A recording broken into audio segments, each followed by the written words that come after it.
বৃত্ত অধ্যায় 10 আজি আমি ক্লাস 10 বৃত্ত লেসনটো আলোচনা কৰিম। তোমালোকৰ ইয়াত উপপাদ্য কিছুমান দিয়া আছে। উপপাদ্যটো হৈছে আমাৰ 10.1 তেনেকৈ আমাৰ 10.2 তেনেকৈ দিয়া আছে। এইখিনি আলোচনা কৰাৰ আগতে আমি বৃত্ত কি আমি এইটো জানিব লাগিব। আগতে তোমালোকে আগৰ ক্লাছবোৰত বৃত্ত কি গম পাই আইছা আৰু সকলোৱে চিনিয়ে পাইছা, যেহেতু তোমালোকে এটা ক্লাছ 10 ছাত্ৰ ছাত্ৰী, এইকাৰণে বৃত্তনো কি তোমালোকে জানা বুলি ধৰি লৈছোঁ। তথাপি আকৌ মই ৰিপিট কৰি দিছোঁ, বৃত্ত মানেনো কি। এইটো কি দেখিছা তোমালোকে? এটা সমতল দেখিছা। সমতলত থকা এটা স্থিৰ বিন্দু, এইটো আমি এটা স্থিৰ বিন্দু লৈছোঁ। লৰচৰ নোহোৱাকৈ সমান দূৰত্বত থকা এইকেইটা চব আমাৰ সমান দূৰত্বত থকা কিছুমান বিন্দু সংযোগ কৰাকে আমি কি বুলি কওঁ? বৃত্ত বুলি কওঁ। এনেই আমি এইটো সদায় কাটা কম্পাছ দিয়ে আমি সংযোগ কৰোঁ, হয়নে? এইটো এতিয়া বৃত্ত হৈছে আমাৰ সমতলত থকা এটা স্থিৰ বিন্দু, লৰচৰ নোহোৱাকৈ সমান দূৰত্বত থকা বিন্দুবোৰক সংযোগ কৰাকে আমি বৃত্ত বুলি কওঁ। এইটো আমাৰ এই স্থিৰ বিন্দুটোক আমি কি বুলি কওঁ? কেন্দ্ৰ। আমি কাটা কম্পাছ দিয়ে এনেকৈ আমি বৃত্ত এটা এই গোটেই এনেকৈ আমি অংকন কৰি দিলোঁ। এইটো হৈছে আমাৰ স্থিৰ বিন্দুটো। এই স্থিৰ বিন্দুটো কি বুলি কওঁ আমি? কেন্দ্ৰ। অলৰেডি তোমালোকে গমেই পোৱা, তথাপি মই আকৌ এবাৰ ৰিভিজন দি দিছোঁ। এইটো হৈছে আমাৰ স্থিৰ বিন্দুটো হৈছে আমাৰ কেন্দ্ৰ। তাৰপিছত আমাৰ ইয়াত আমি যিকোনো দুটা বিন্দু কেন্দ্ৰৰ মাজেৰে সংযোগ কৰিলে এইটো হৈছে আমাৰ কি? ব্যাস। এনেদৰে আমি সংযোগ কৰি কেন্দ্ৰৰ মাজেৰে যাব লাগিব। এইটো হৈছে আমাৰ ব্যাস। এনেকৈও যাব পাৰে। মুঠতে কেন্দ্ৰৰ মাজেৰে দুটা বিন্দু সংযোগ কৰিলে এইটোক আমি ব্যাস বুলি কওঁ। আৰু কেন্দ্ৰৰ বাহিৰত যিকোনো দুটা বিন্দু সংযোগ কৰিলে এইটো হৈছে আমাৰ জিয়া। এইটো হৈছে আমাৰ জিয়া, কেন্দ্ৰৰ বাহিৰৰ। আৰু ব্যাসৰ আধাক আমি কি বুলি কওঁ? ইয়ালৈকে আমি ব্যাসাৰ্ধ।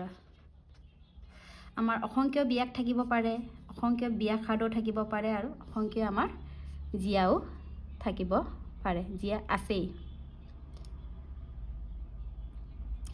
আৰু আটাইতকৈ আমাৰ দীঘল জিয়াডাল কোনটো বুলি ক'লে, আটাইতকৈ দীঘল জিয়াডাল আমাৰ হৈছে ব্যাস। এইখিনি হ'লে তোমালোকে গম পাইছা। আকৌ দুটা বিন্দুক ছেদ কৰা এডাল ৰেখাক আমি কি বুলি কওঁ? ছেদক বুলি কওঁ। তাৰপিছত এইকেইটা আমাৰ বিন্দু আছিল, আমি বিন্দুকেইটা সংযোগ কৰিলোঁ, বা এইটো এটা আমাৰ বিন্দু।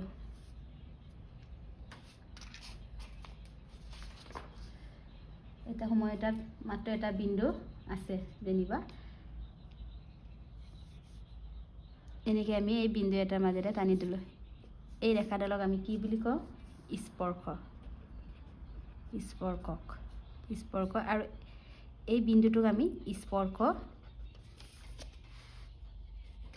স্পৰ্শ বিন্দু বুলি কওঁ। এটা বিন্দুৰ মাজেৰে এটাই স্পৰ্শ আমি টানিব পাৰোঁ। এইখিনি আমাৰ। এতিয়া তোমালোকক মই উপপাদ্য 10.1টো প্ৰমাণ কৰি দেখুৱাম। এইখিনি আমাৰ বৃত্তটোৰ ওপৰত আমাৰ জানিবলগীয়া, বা বৃত্তৰ পৰিধি বুলি ক'লে এইখিনি পৰিধি মানে পৰিসীমা। এইখিনি হৈছে আমাৰ পৰিধি, এইখিনি বা পৰিসীমা। আৰু বৃত্তৰ পৰিসীমা বুলি কি বুলি ক'লে আমাৰ কি আছিলে? বৃত্তৰ পৰিসীমা বা পৰিধি হ'লে 2πr, আৰু r হৈছে আমাৰ ব্যাসাৰ্ধ। আৰু বৃত্তৰ কালি কি বুলি পাইছিলা তোমালোকে? πr²। বৃত্তৰ পৰিধি 2πr আৰু বৃত্তৰ কালি πr²। r হৈছে আমাৰ ব্যাসাৰ্ধ। এতিয়া এটা বৃত্ত দুটা বিন্দুক ছেদ কৰিলে আমি এইটো কি ৰেখা এডাল ৰেখাক আমি ছেদক বুলি কওঁ এতিয়া আমি উপপাদ্য 10.1 চাওঁ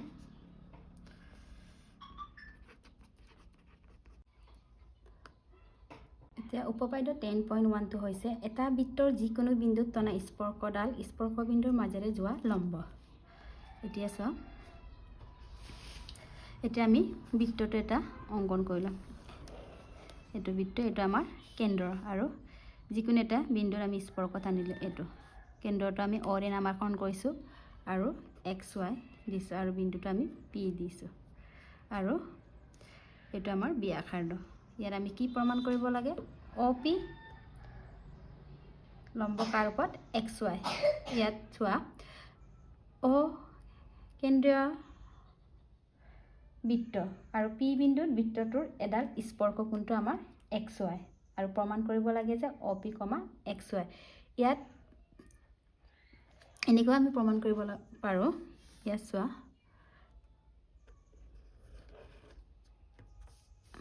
এটা আমাৰ কেন্দ্ৰটো আমাৰ P XY আৰু Pৰ বাদে আৰু Xৰ ওপৰত আমি এটা বিন্দু লৈছোঁ এইটো হৈছে আমাৰ Q এইটো আমি আকৌ সংযোগ কৰি দিলোঁ এনেদৰে ইয়াতো আমি Qটো লৈছোঁ আৰু ইয়াত আৰু আমি কেইবাটাও যদি অংকন কৰোঁ এনেকৈ ইয়াৰ আটাইতকৈ চুটিটো কোনটো আমাৰ OP এই চুটি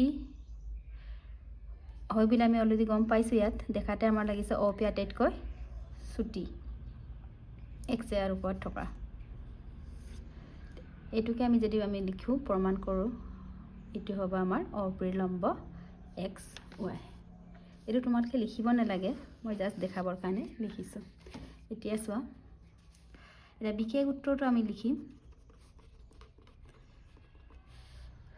O কেন্দ্ৰীয় যুক্ত এটা বৃত্ত আৰু P বিন্দুত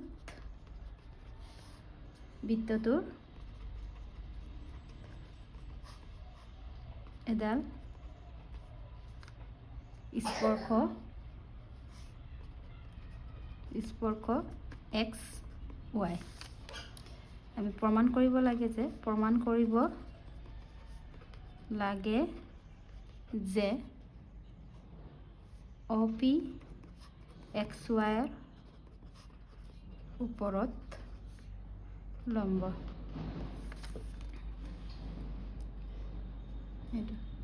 এটা প্ৰমাণটো চাওঁ আমি প্ৰমাণ পিক বাদে XYৰ ওপৰত আন এটা বিন্দু কি এইটো Qটো লৈ আছে আন এটা বিন্দু Q লোৱা হ'ল আৰু OQ কি কৰিছোঁ আমি এই OQটো আমি সংযোগ কৰা হ'ল এইটো ইয়াত বিশেষ একো নাই আমি চুটি বুলি অলৰেডি গম পালোঁ এই কথাখিনি ইয়াত লিখি দিলে আমাৰ প্ৰমাণ কৰা বুজায় আৰু এতিয়া চোৱা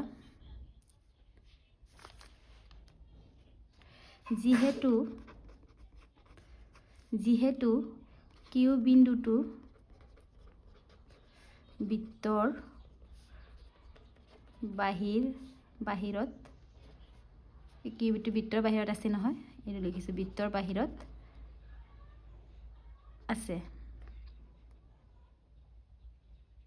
কিয় বাহিৰত লৈছোঁ আমি কাৰণ স্পৰ্শ এটা বিন্দুৱে ল'ব পাৰোঁ স্পৰ্শত আমি এইটোত এটা বৃত্তৰ পৰা এটা বৃত্তৰ ওপৰত আমি এটা বিন্দুত মাত্ৰ এটাই স্পৰ্শ টানিব পাৰোঁ এইকাৰণে আমি Q বিন্দুটো বাহিৰত লৈছোঁ গতিকে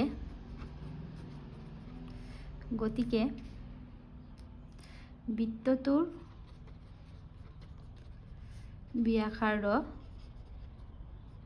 ব্যাসাৰ্ধ OPতকৈ অ' কিউ দীঘল ইয়াত দেখতে ওলাই আছে অ' পিতকৈ অ' কিউটো আমাৰ দীঘল অৰ্থাৎ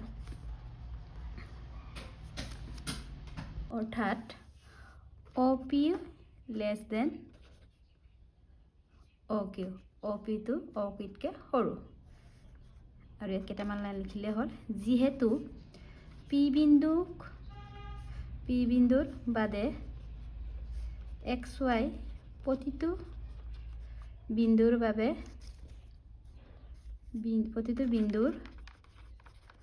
বাবে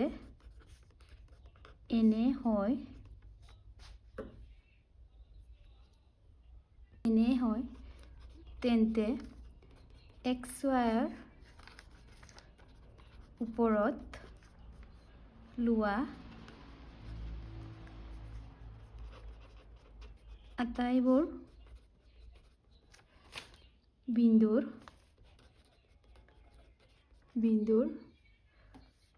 দূৰত্বৰ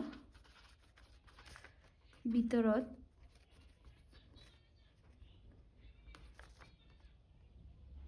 অ' পিয়ে আটাইতকৈ চুটি গতিকে চুটি হ'লে আমাৰ হৈ গ'ল গতিকে অ' পি এক্স ৱাইৰ ওপৰত লম্ব এইটোকে আমাক প্ৰমাণ কৰিব কৈছিলে প্ৰমাণ কৰা হ'ল ইয়াৰ পিছত মই অনুশীলনী 10.1ত থকা প্ৰশ্নসমূহ আলোচনা কৰিম আৰু এবাৰ ভালকৈ চাই লোৱা